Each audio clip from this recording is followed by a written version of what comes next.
From the perspective of Jehovah's Witnesses, who look closely at the Bible as their authority on historical and spiritual matters, King Saul's life story is a sobering example of how one can start out with strong prospects for success in God's service, yet ultimately fail by letting pride and disobedience take over. Saul's account appears primarily in the books of 1 Samuel and 2 Samuel. What follows is a detailed look, based on teachings from jw.org and the Watchtower Society, at the life and reign of Israel's first human king, and the lessons that Jehovah's Witnesses draw from his example. 1. Saul's background and early qualities. According to the scriptural account, 1 Samuel chapter 9 verses 1-2, Saul was from the tribe of Benjamin and was described as a very impressive individual physically, taller than anyone else in Israel, giving him a commanding presence.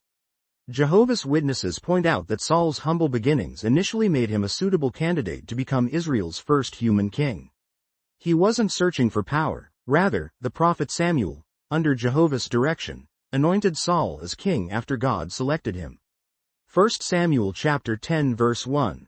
When Saul is introduced in the narrative, the Israelites had clamored for a human king, like all the nations, effectively rejecting the system of judges that Jehovah had instituted. 1 Samuel chapter 8 verses 4-7.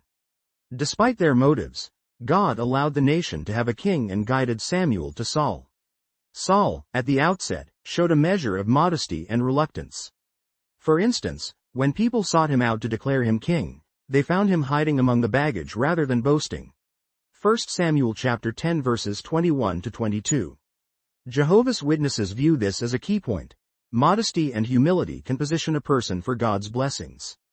2. Anointed as Israel's first king. Once Saul became king, the people embraced him, and Jehovah's Spirit came upon him so that he could fulfill his duties.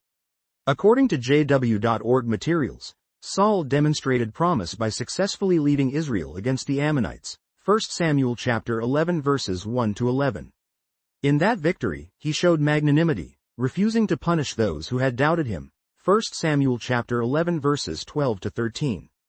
This early period reveals that, with Jehovah's blessing, Saul's kingship started on a strong footing. 3. Progressive downfall and key failures. Despite his favorable beginnings, Saul's story takes a serious turn when he fails to remain obedient to Jehovah's commands. Unlawful sacrifice. 1 Samuel chapter 13 verses 8-14. When the Philistines threatened Israel, Saul's troops grew fearful and began to scatter. Instead of waiting for the prophet Samuel to offer sacrifices, Saul took it upon himself to offer a burnt sacrifice, an act that was reserved for priests or God-appointed individuals. Samuel arrived and pronounced God's disfavor on Saul's action, highlighting that Saul had not obeyed Jehovah's instructions. This was the first sign of Saul's spiritual decline. Disobedience regarding Amalek. 1 Samuel chapter 15. Jehovah, through Samuel, instructed Saul to devote the Amalekites and their possessions to destruction. Saul led the army to victory, but he spared King Agag and the best of the livestock. This partial obedience, which is tantamount to disobedience, displeased Jehovah. When confronted, Saul tried to justify himself by claiming the animals were kept for sacrifices. Samuel's direct words, "Obedience is better than a sacrifice," underscore the seriousness of Saul's wrongdoing. From this point on, Jehovah firmly rejected Saul as king. Jehovah's Witnesses emphasize that these failures underscore a pattern. Pride and fear of losing public support pushed Saul to ignore Jehovah's directives.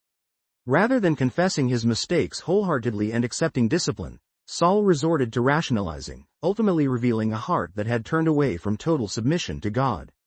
4. Tensions with David. Saul's relationship with David illustrates a further decline in Saul's spiritual condition. After David slew Goliath, public acclaim shifted, and women sang, "Saul has struck down his thousands, and David his tens of thousands." 1 Samuel chapter 18 verse 7. This triggered Saul's jealousy. Saul became consumed with hatred and envy, seeking to kill David on multiple occasions. 1 Samuel chapter 18-24. The Spirit of God had left Saul because of his persistent disobedience, and an evil spirit or a troubling spirit tormented him. 1 Samuel chapter 16 verse 14.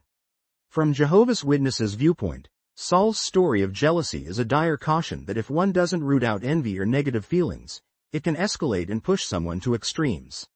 Saul's ongoing rivalry with David took over his life's focus, diverting him from the meaningful responsibilities Jehovah had entrusted to him.